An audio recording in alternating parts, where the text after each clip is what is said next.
Hello दोस्तों, नमस्कार। ज्ञान गुरु एकेडमी पर स्वागत है आपका। पिछले क्लास में हमने पढ़ा था टैपिटम के कार्य, फंक्शन ऑफ टैपिटम।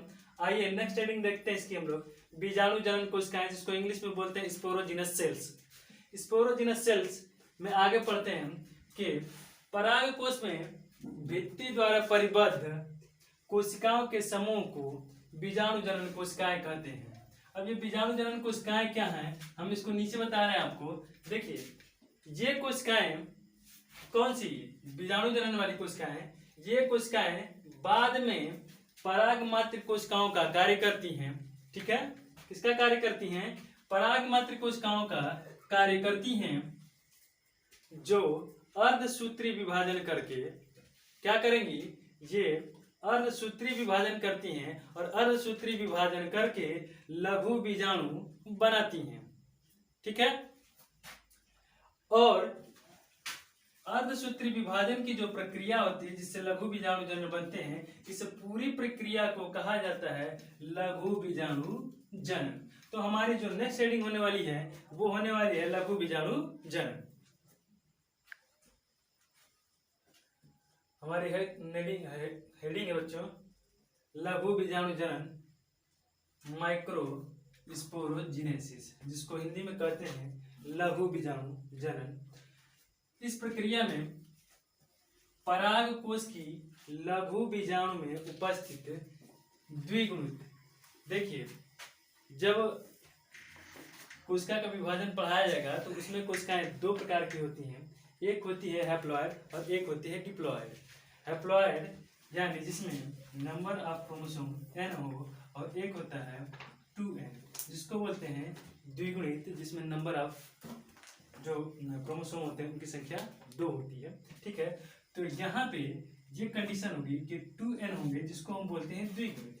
ठीक है, तो द्विगुणित पराग मात्र कोशिकाएं, ठीक है, इसको इंग्लिश में हम बोलते हैं पॉलन मदर सेल। क्या बोलते हैं? Pollen mother cell.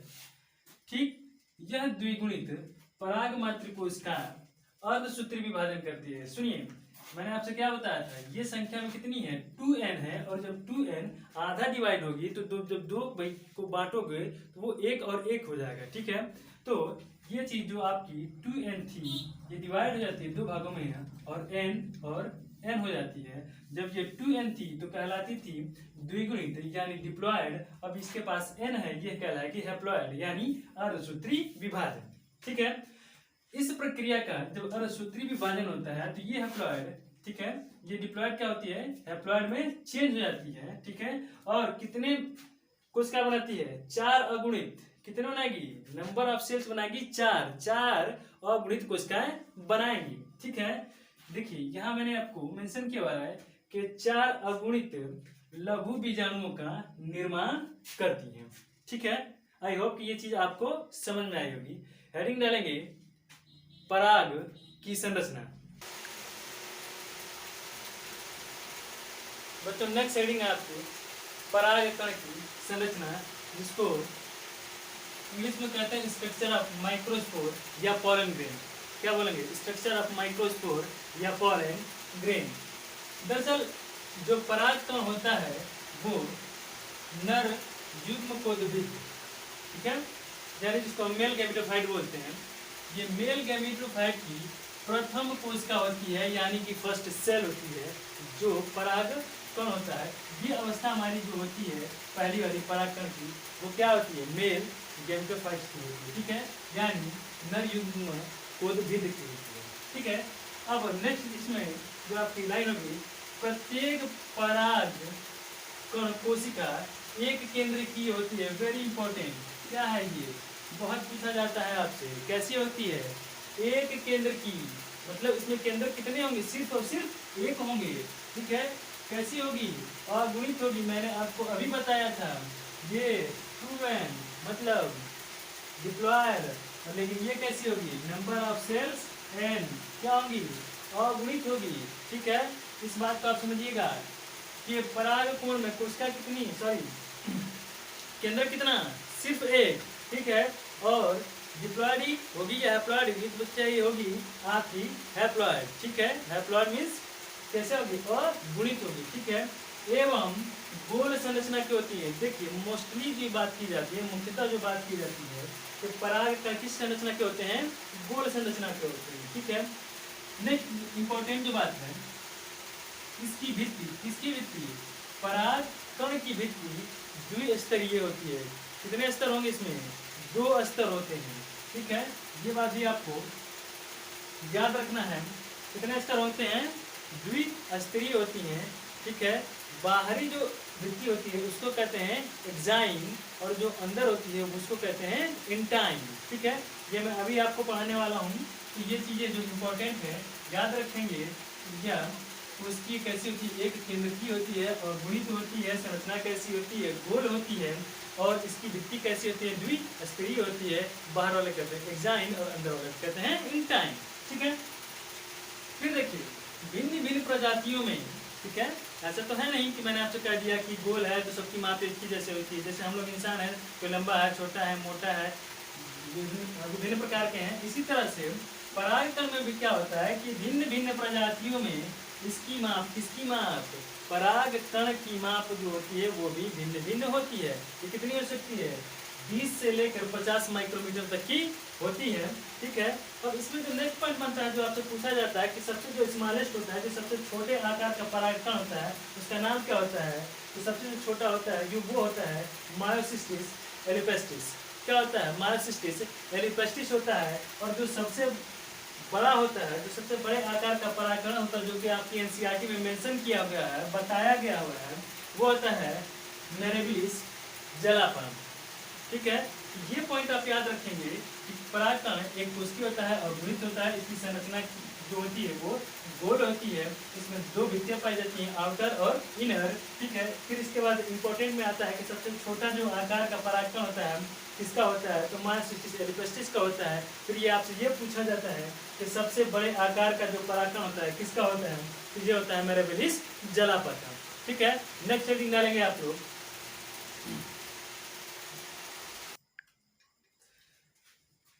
जैसे मैं आपको अभी बता रहा था, परागकण 2 आवरणों से मिलकर बना होता है, ठीक है, जिसको हम पहले बोल रहे थे एक्साइन और इंटाइन, ठीक है, मतलब बाह्यचोल और अंतःचोल। इतनी बात समझ में आ रही है आप लोगों को, ठीक है। परागकण 2 आवरणों से ढका होता है या बना होता है, लेकिन बना नहीं हम कहेंगे, उसको सबसे ज्यादा प्रीफर करेंगे कि ढका होता है, ठीक है। पहला जो भाग होता है उसको बोलते हैं बाह्यचोल, और जो दूसरा भाग होता है उसको बोलते हैं अंतःचोल, ठीक है। तो अपनी बुक में आप, सॉरी, अपनी कॉपी में, नोटबुक में हेडिंग डालेंगे बाह्य चोल, ठीक है। और इस बाह्य चोल को एक्साइन बोलते हैं। क्या बोलते हैं, एक्साइन, ठीक है, EXINE, एक्साइन बोलते हैं। इसमें पहला पॉइंट नोट करेंगे, यह मोटा, अलंकृत एवं खुदरा होता है। देखिए जितने भी परागण कण होते हैं, ठीक है, जितने भी पराग कण होते हैं, जब आप उन पर देखेंगे तो उनमें 2 लेयर पाए जाते हैं। आप कभी भी उखाड़ कर देखिएगा उसको, पराग कण को, ठीक है, उस पर आपको 2 लेयर मिलेंगे, और जो ऊपरी लेयर होगा कैसा होगा, खुरदुरा होगा, ठीक है। कैसा होगा, खुरदुरा होगा, ठीक। तो कैसा होगा, खुरदुरा होता है, ठीक। दूसरा पॉइंट ये है कि बाह्य चोल जो होता है, आउटर एक्साइन जो होती है, वो एक विशेष रासायनिक पदार्थ से मिलकर बनी होती है, जिसको हम लोग स्पोरोपोलिन, ये आपसे बहुत ज्यादा एग्जाम में पूछा जाता है, ठीक है, स्पोरोपोलिन, ठीक। स्पोरोपोलिन की बनी होती है कौन, भैया परागकण का जो आवरण होता है, बाह्य आवरण, जिसको हम एक्साइन कह रहे थे, वो एक्साइन किससे बना होता है, तो वो बना होता है आपका स्पोरोपोलिन से, ठीक है। इतनी बात आपको क्लियर है। जो नेक्स्ट पॉइंट इसमें, स्पोरोपोलिन के कारण, स्पोरोपोलिन के कारण जो वियाबिलिटी होती है, या जो परागकण की जनन की क्षमता होती है, वो बहुत ही ज्यादा समय तक होती है, बहुत ही लंबे वक्त तक होती है, ठीक है, बहुत ही लंबे समय तक होती है। क्यों होती है कि ये जो स्पोरोपोलिन होता है वो बहुत ही ज्यादा रेजिस्टेंट होता है, ठीक है, वो वातावरण उसका कुछ नहीं बिगाड़ सकता, सिंपल लैंग्वेज में कहें तो, ठीक है, जिसके कारण अंतःशोल सुरक्षित रहता है। और अंतःशोल चोल सुरक्षित होने के कारण परागकण की जो वेबिलिटी होती है, जो जर्मिनेशन की कैपेसिटी होती है, वो बहुत ज्यादा दिनों तक बनी रहती है। हेडिंग डालेंगे अंतः चोल। आपने बाह्यचोल लिख लिया था। आइए सेकेंड हेडिंग देखते हैं अंतः चोल। ठीक है, अंतः चोल हमने आपको बताया था कि भैया परागकण में दो चोल से मिलकर बने होते हैं, पहले को बोलते हैं बाह्यचोल, दूसरे को बोलते हैं अंतःचोल। तो हम लोग सेकेंड वाला देख रहे हैं अंतःचोल, क्योंकि इससे पहले आपने बाह्यचोल देखा है।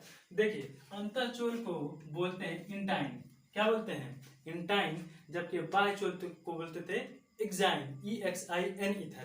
ठीक है वहां पे, और यहाँ पे क्या है IN है, इसको बोलते हैं इंटाइन। आप लोग कंफ्यूज नहीं करेंगे। जो आउटर है, कभी आप लोग यदि सिनेमा घर देखते हैं, फिल्म देखने गए होंगे, तो जब आप लोग बाहर निकलते हैं वहां पे लिखा होता है एग्जिट।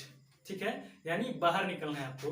तो जो बाहर का पोर्शन है उसको हम बोलते हैं एक्साइन, और जब आप अंदर आ रहे हैं, ठीक है, तो अंतःचोल यहाँ पे है तो इसको बोलते हैं इंटाइन।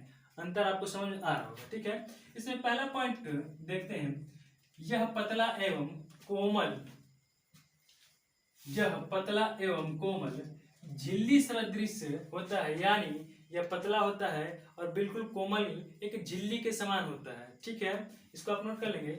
सेकेंड पॉइंट है, यह परागकण के जीव द्रव्य को ढके रहता है। ठीक है, परागकण का जो भी जीव द्रव्य होता है उसको यह इंटाइन अंतःचोल क्या किया रहता है? ढके रहता है। बहुत इंपॉर्टेंट है। ठीक है, जीव द्रव्य को कौन ढके रहेगा? तो जीव द्रव्य को अंतःचोल ढका रहता है। ये भी आपसे पूछा जाता है कि जो भी परागकण का जीव द्रव्य होता है उसको कौन ढके रहेगा? तो आपका सिंपल सा आंसर आ जाएगा कि अंतःचोल ढका रहेगा। ठीक है, थर्ड पॉइंट पे आते हैं, देखते हैं अंतःचोल मुख्यतः pectocellulose. Very important point, very important point. आपसे पूछा जाता है बार बार कि अंतःचोल मुख्यतः किस पदार्थ का बना होता है?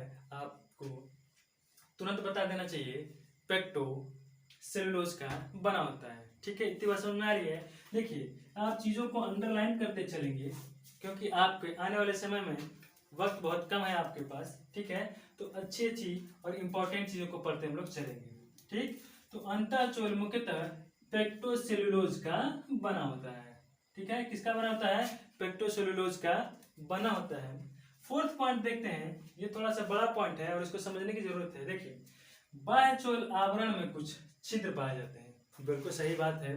ठीक है, बाह्यचोल आवरण में छिद्र नहीं पाए जाएंगे तो आप अंतःचोल तक पहुंचेंगे कैसे? ठीक है, ये कॉमन सेंस है। ठीक, तो बाह्यचोल आवरण में कुछ छिद्र पाए जाते हैं, इन्हें जनन छिद्र कहते हैं। वेरी इंपॉर्टेंट, बाह्यचोल के आवरण में जो भी छिद्र पाए जाएंगे उसको जनन छिद्र कहेंगे। ठीक है, कंफ्यूज होने की कोई बात नहीं है। ठीक, तो आप समझ लेंगे कि बाह्यचोल के आवरण में जो छिद्र पाए जाएंगे उसको जनन छिद्र कहा जाएगा। आगे बढ़ते हैं, जहां पर स्पोरोपोलिनिन अनुपस्थित होते हैं। अभी आपने एग्जाइन में देखा था कि इंटाइन के ऊपर एक्जाइन होती है, मतलब बाह्यचोल होता है। ठीक, तो बाह्यचोल जहां पे अनुपस्थित होती है उसको हम बोलते हैं जनन छिद्र। ठीक है, और जहां पे स्पोरोपोलिनिन नहीं रहेगा वहीं पर तो जनन छिद्र पाए जाएंगे कि नहीं? ठीक है, तो स्पोरोपोलिनिन अनुपस्थित होती है कहां पे? जनन छिद्र पे। ठीक है, आगे बढ़ते हैं और देखते हैं प्रायः द्विबीजपत्री। ठीक है, डाइकोटिलेडोनस में क्या करते हैं कि द्विबीजपत्री परागकणों में 3 जनन छिद्र पाए जाएंगे। कितने? 3 जनन छिद्र पाए जाते हैं द्विबीजपत्री में। ठीक है, आप इसको अंडरलाइन करके याद कर लीजिए। ठीक है, कि प्रायः द्विबीजपत्री परागकणों में 3 जनन छिद्र पाए जाते हैं तथा, ठीक है, एक बीजपत्री में 1 जनन छिद्र पाए जाते हैं। वेरी सिंपल है, याद करना। ठीक है, द्विबीजपत्री में कितने जनन छिद्र? 3 जनन छिद्र, जबकि एक बीजपत्री में कितने जनन छिद्र? 1 में 1, 2 में 3। ठीक है, याद रखेंगे 1 जनन छिद्र पाया जाता है। पराग अंकुरण के समय अंतःचोल, ठीक है, अंतःचोल कौन? इंटाइन जनन छिद्र से होकर एक अति सूक्ष्म, ठीक है, एक अति सूक्ष्म छिद्र पराग नली के रूप में बाहर निकलती है। ठीक है, और यहाँ से इसका अंकुरण होता है, ठीक है, यानी फर्टिलाइजेशन होगा, ठीक, और फर्टिलाइजेशन होने के बाद जो बीज में परिवर्तित हो जाते हैं, ठीक है। ये मैं आपको नेक्स्ट क्लास में बताऊंगा। अगली क्लास में हम लोग पढ़ने वाले हैं कि परागकणों के प्रकार, परागकण किन किन प्रकार से होता है, किसके किसके द्वारा होता है, ठीक है। जैसे कीटों के द्वारा होता है, चींटों के द्वारा होता है, मधुमक्खियों के द्वारा होता है, जानवरों के द्वारा होता है, पानी के द्वारा होता है, विंड के द्वारा होता है, एक्सेट्रा एक्सेट्रा, ठीक है। तो ये सारी क्लासेस हम नेक्स्ट दे लेंगे, ठीक है। और जब अब तक आपने हमारा चैनल सब्सक्राइब नहीं किया है तो आप हमारे चैनल को सब्सक्राइब कर लें। आपका ये अपना चैनल है ज्ञान गुरु एकेडमी, आपको सारे कोर्स अवेलेबल कराए जाएंगे। तब तक के लिए धन्यवाद, मिलते हैं हम लोग अगली वीडियो पे।